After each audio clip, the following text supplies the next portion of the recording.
नमस्कार दोस्तों, इस चैनल पर आप सभी का एक बार फिर से स्वागत करता हूं। तो वृषभ राशि वाले मेरे मित्रों, आज हम बात करेंगे आपके कुल देवी एवं देवता से संबंधित। आपके कुल देवी देवता से संबंधित आज हम विस्तार पूर्वक चर्चा करेंगे, क्योंकि मेरे मित्रों आपकी कुंडली से यह निकल कर आ रही है कि आपके कुल देवी और देवता बंधे हुए हैं और किसी अघोरी के माध्यम से आपके कुल देवी और देवता को बांध दिया गया है और वह आपके स्थान पे ही बांधा गया है, कहीं बाहर में नहीं बांध दिया है, आप ही के स्थान पर ही बांध दिया है। जहां आप अपने कुल देवी और देवता की पूजा करते थे उसी स्थान पे आपके कुल देवी और देवता को बांध दिया गया है और यह बहुत दिनों से बंधे हुए हैं और यह बहुत बड़ी परेशानी में है। आपके जो कुल देवी देवता हैं यह बहुत बड़ी परेशानी में पड़े हुए हैं, भूखे प्यासे बंधे हुए हैं अपने स्थान पे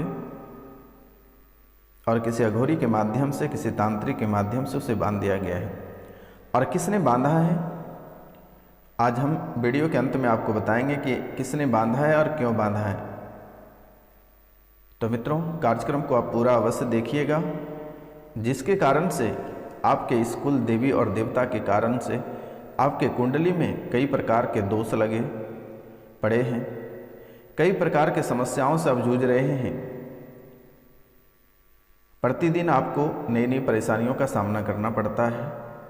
प्रतियोगिता परीक्षा में किसी न किसी कारणों से आपके बच्चे, आप या अन्य जो भी प्रतियोगिता परीक्षा की तैयारी करते हैं, इस राशिफल वाले या इस राशिफल से जुड़े हुए जो भी लोग हैं, चाहे आपके बच्चे हों, आपके बच्चियां हों या आपके घर परिवार से कोई भी लोग हों, वह किसी न किसी कारणवश से असफल रह जाता है। चाहे वह कहीं बिजनेस कर रहा हो, आपके व्यवसाय हों, आपकी फैक्ट्रियाँ हों, किसी न किसी कारणवश से वह बंद हो जाएगा, अधूरा पड़ा रह जाएगा, वह मुसीबतों से घिर जाएगा। जब तक आपके कुल देवी और देवता कष्ट में रहेंगे, आपका जीवन भी बहुत गहरी कष्ट में पड़ा हुआ रहेगा। समझिए कि आपकी ज़िंदगी एकदम मरे हुए व्यक्ति की समान कर देगा।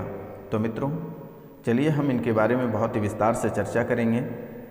आखिरकार आप अपने जीवन से बहुत अच्छे से अवगत हैं और अपनी लाइफ के बारे में, अपने जीवन के बारे में बहुत अच्छे से जानते हैं कि आखिर आपके जीवन काल में कितनी सारी परेशानियां आ रही है। तो मित्रों, इसको विस्तार से जानने से पहले आपसे मेरा निवेदन है कि आप इस चैनल को बेल आइकन दबा के सब्सक्राइब कर दें, लाइक करें और अधिक से अधिक शेयर करें। तो मित्रों, हम बात करेंगे, आप खूब सारी पूजा और पाठ करते हैं, आप खूब सारी पूजा और पाठ करते हैं, पूजा और पाठ में बहुत खर्च करते हैं, बहुत मेहनत करते हैं, लेकिन मेरे मित्रों इसका उत्तर आपको क्या प्राप्त होता है? आपको किसी भी प्रकार का कोई लाभ नहीं होता है। पूजा और पाठ में आप बहुत मन लगाते हैं, माता के ऊपर आप सारी भरभार छोड़ देते हैं कि हे माता रानी, हे प्रभु देव, हमारे जीवन काल में जो परेशानी, जो कष्ट चल रहा है, आप ही निवारण कर सकते हैं। लेकिन मेरे मित्रों, आपके कुल देवी देवता जो हैं वह बंधे हुए हैं। आपका कष्ट निवारण करने के बजाय आपके कुल देवी देवता आपको और भी कष्ट दे देते हैं, लेकिन आपका पूजा और पाठ कहीं सफल नहीं होता है और आप दरबदर ठोकर खाते रहते हो और फिर घर में सभी को कोसते हैं कि आखिरकार हमारे पूजा क्यों नहीं सफल हो रहा है। आपस में ही लड़ाइयाँ करना प्रारंभ कर देते हो। तो मित्रों, इसका मुख्य वजह है कि आपके कुल देवी जो हैं वह बंधे हुए हैं, जिसके कारण से आपको इन सारी समस्याओं का सामना करना पड़ता है। आपकी जहाँ तक आप सोचते हैं कि आपके जीवन काल में अच्छाई आएगी, अच्छाई आएगी, लेकिन दिन प्रतिदिन आपके जीवन काल में और भी बुरा होता चला जाता है और अच्छा की जगह पे आपके सारे कार्य बिगड़ते चले जाते हैं। क्योंकि आपकी पूजा का फल कोई और ले जा रहा है। और वो जो भी हैं नकारात्मक शक्ति हैं, क्योंकि उसे भोग से मतलब है और आपको दुख देने से मतलब है। उसे आपको सुख से कोई लेना देना नहीं है, क्योंकि जो आत्मा है उन्हें आपसे कोई लेना देना नहीं है। ना आप उसके रिश्तेदार लगते हैं, ना वो आपके पितृ हैं, ना आपके कुल देवी देवता हैं। इसलिए आप भगवान को भोग लगाते हैं, भगवान के प्रति बहुत अभिरुचि आपके रहता है, भगवान के पैर पे आप माथा पटकते हैं। लेकिन मेरे मित्रों, वह तो बंधे हुए हैं, वह आपका कोई कार्य नहीं कर सकता, वह आपकी कोई मदद नहीं कर सकता है। लेकिन वही भोग जो आप माता की को अर्पित करते हैं, जो अपने देवी देवता को अर्पित करते हैं, वह भोग माता को नहीं प्राप्त होती है, वह शैतान को प्राप्त हो जाता है। कोई ऐसे शक्ति को प्राप्त हो जाता है जो बुरे शक्ति होता है, जो प्रेत होता है, उन्हें यह शक्ति प्राप्त हो जाती है और वह इस भोग को लेकर चले जाते हैं और आपको उसके बदले में और भी कष्ट और भी दुख देकर चले जाते हैं। आपके घर में ढेर सारे विघ्न और बाधाएं छोड़कर जाते हैं। आपके घर में लड़ाइयाँ झगड़े करा देते हैं, परिवार में कलह और कलेश करा देते हैं। यहाँ तक कलह और कलेश ऐसा करा देते हैं कि घर परिवार में मारा मारी काटा काटी तक हो जाता है। जीवन में ऐसी ऐसी समस्याएं आने लगती हैं कि आप सोचते हैं कि आखिरकार मैंने कल ही अपनी देवी माँ को पूजा किया था, लेकिन मुझे तो कोई फल की प्राप्ति नहीं हो रही है, किसी भी प्रकार का आपको लाभ प्राप्त नहीं हो रहा है। बहुत मशक्क़त के बाद आपको थोड़ी सी अगर खुशियाँ प्राप्त होती है तो वह आत्मा को, वह प्रेत को जलन होने लगता है और फिर वह उस चीज़ को बिगाड़ देता है, बर्बाद कर देता है। लोगों के मस्तिष्क, उसके जो मति खती होता है, वह पूरी तरह से चेंज कर देता है। जैसे कि एग्जाम्पल के लिए आपने किसी को बोला कि भैया हमें 10 रुपये देना कल।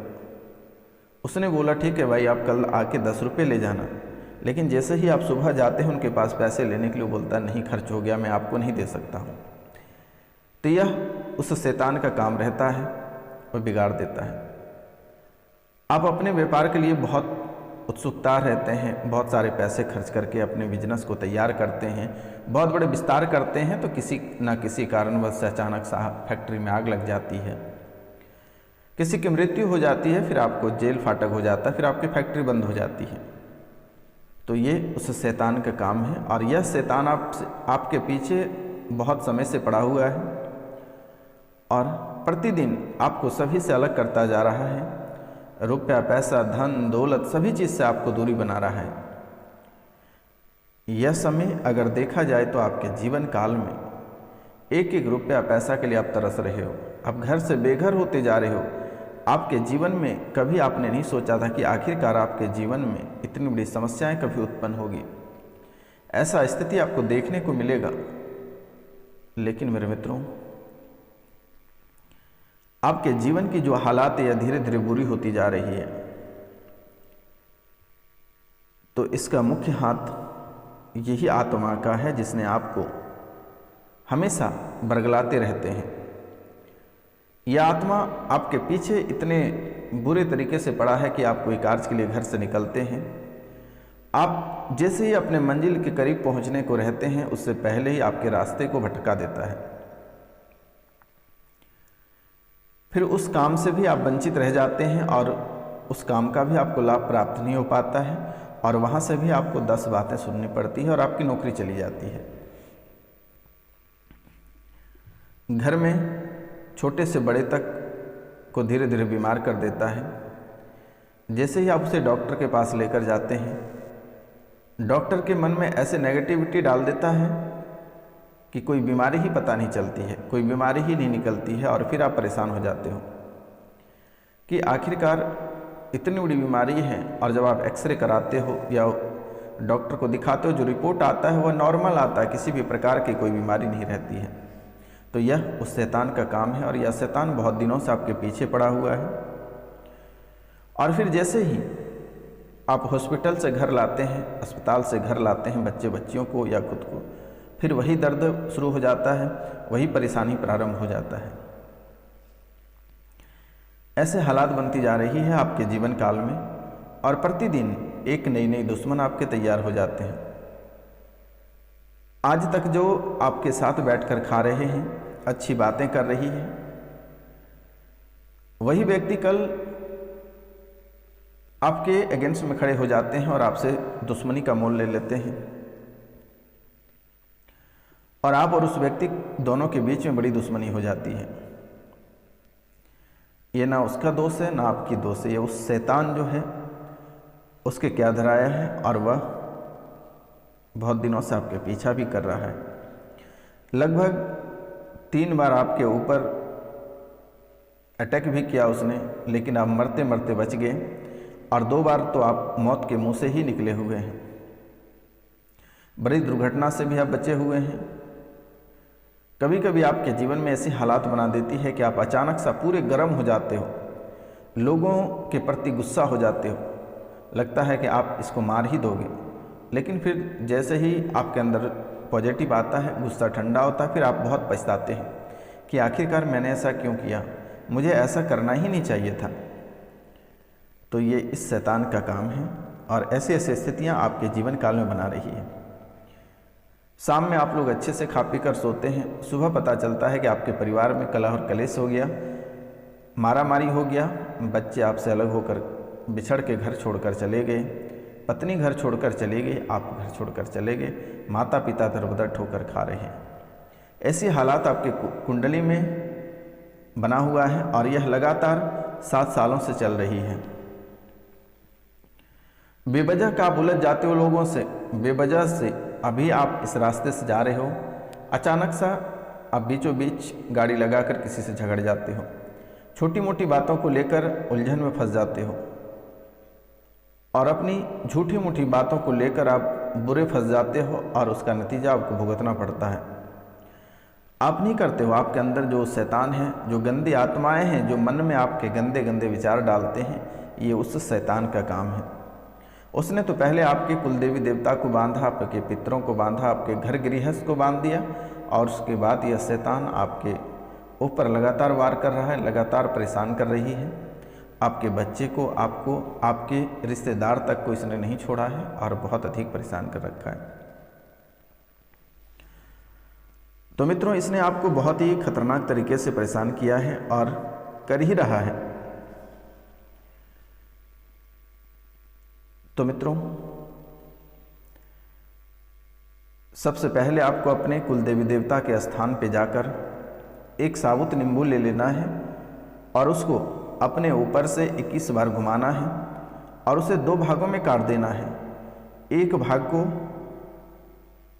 दूसरे भाग की दिशा में फेंकना है, जैसे कि आप नींबू को पकड़ के ऐसे बीचों बीच काटें, तो जैसे दाहिने हाथ का है तो उसको बाएं हाथ की ओर फेंक देना है और बाएं हाथ की जो नींबू होगा वो दाहिने हाथ की ओर फेंक देना है।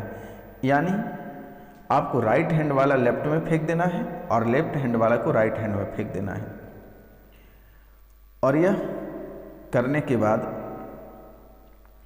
कुल देवी या देवता से आपको क्षमा मांग लेना है और क्षमा मांगकर वहाँ से चले आना है। फिर स्क्रीन पे दिए हुए नंबर पे आप अपने कुल देवी देवता का नाम, अपना नाम, गोत्र और स्थान हमारे व्हाट्सएप पर मैसेज करें, मेरे द्वारा उसे खोल दी जाएगी। आपको घबराने की आवश्यकता नहीं है, परेशान होने की आवश्यकता नहीं है, क्योंकि मेरे मित्रों, यह आपके जीवन को नर्क बनाता चला जा रहा है। क्योंकि ये जो शक्तियां हैं, घर को पूरी तरह से विहीन कर दिया है और इष्ट की आराधना आप करते हैं तो वह उन तक नहीं पहुंचती है। बाहरी बाधाएं, अभिचार, नकारात्मक ऊर्जा बाधा घर में प्रवेश करती रहती है और आपके जीवन की हालातें गंभीर होती जाती है धीरे धीरे। यह समय आपके दुश्मन भी बहुत सारे तैयार हो गए हैं, बहुत सारे दुश्मन आपके ऊपर खड़े हैं। आपके घर परिवार की जो सुरक्षा है, यह सुरक्षा चक्र हट गया है जिसके कारण परिवार में दुर्घटनाएं, नकारात्मक ऊर्जा, वायव्य बाधाएं का प्रवेश हो गई है। आपकी उन्नति पूरी तरह से रुकी हुई है और एक एक रुपया पैसा के लिए आप मोहताज होते जा रहे हैं। आपके परिवारों के बीच जो संस्कारें थी वह संस्कारें खत्म होती जा रही है, क्षय हो गया, नैतिक पतन हो गया, कलह और कलेश प्रारंभ हो गया, घर में अशांति हो गई। ग्रह नक्षत्र का मेल अच्छा होते हुए भी परिवार का कल्याण नहीं हो पा रहा है, क्योंकि मेरे मित्र ग्रह और नक्षत्र की कुंडली में बहुत अच्छा है। ग्रह नक्षत्र के अच्छा होते हुए भी आपके परिवार का कल्याण नहीं हो पा रहा है। यदि मान सम्मान नहीं मिलता है या पूजा नहीं की जाती है तो यह अपनी सारी शक्तियों से घर को विहीन कर देती है। और ऐसे में अगर आप अपने इष्ट देवी देवता की पूजा भी करते हैं तो वहाँ तक उसकी फल की प्राप्ति नहीं हो पाती है। तो मित्रों, जब भी आप कोई शुभ कार्य करते हैं, शादी विवाह करते हैं या अन्य कोई भी शुभ कार्य करते हैं तो वह कार्य आपका मंगल नहीं हो पाता है। वह कार्य आपका मंगल नहीं हो पाता है और आपका कार्य आधा अधूरा रह जाता है, जिसके कारण से आपको फल की प्राप्ति नहीं होती है। तो मित्रों, कुल देवी देवता की जैसे ही मेरे द्वारा यहाँ से खोल दिया जाएगा, आप अपने कुल देवी या देवता की पूजा या उपासना करें। अगर आप पूजा रख कर कुल देवी की उपासना नहीं करते हैं तो जन्म कुंडली में दोष उत्पन्न हो जाएगा फिर से, और अच्छे ग्रह भी प्रतिकूल परिणाम नहीं देंगे। इसलिए ग्रह नक्षत्र की अनुकूलता के लिए आप कुल देवी या देवता की पूजा अवश्य करें। इनके आशीर्वाद के बिना परमात्मा भी प्रसन्न नहीं होते हैं। प्रत्येक कार्य एवं पूजा उपासना से पहले गुरु, माता पिता व अपने कुल देव या देवी की पूजा उपासना करती है, और उनका आशीर्वाद लिए बिना आपका कोई भी कार्य सफल नहीं होगा, और आपके आशीर्वाद से आत्मा परमात्मा कोई भी खुश नहीं रहेंगे। तो मित्रों, यह कार्य आप अवश्य करें, क्योंकि आपका दुश्मन बहुत ही अधिक हैं और दुश्मन भी लगातार आपका पीछा कर रही है। दुश्मन भी तंत्र मंत्र क्रियाएं आपके ऊपर लगातार कर रही है। ग्रह भी धीरे धीरे आपकी बिगड़ती जा रही है, ग्रह भी आपकी अनुकूलता से हटती जा रही है और परेशानियों में आपको डालता जा रहा है। तो आप थोड़ी सी सावधानी बरतें और अपने कुल देवी देवता की पूजा करें, नहीं तो स्थितियाँ आपकी धीरे धीरे बर्बाद होती जा रही है और हो जाएगी। तो मित्रों, आज का कार्यक्रम यहीं तक था। आप सभी को नमस्कार, प्रणाम, राधे राधे। मिलते हैं आपसे अगले वीडियो में। तब तक के लिए जय हिंद, जय भारत। अगर हमसे कोई गलती हुआ होगा तो आप लोग क्षमा करना। मिलते हैं हम आपसे अगले वीडियो में, तब तक के लिए जय हिंद।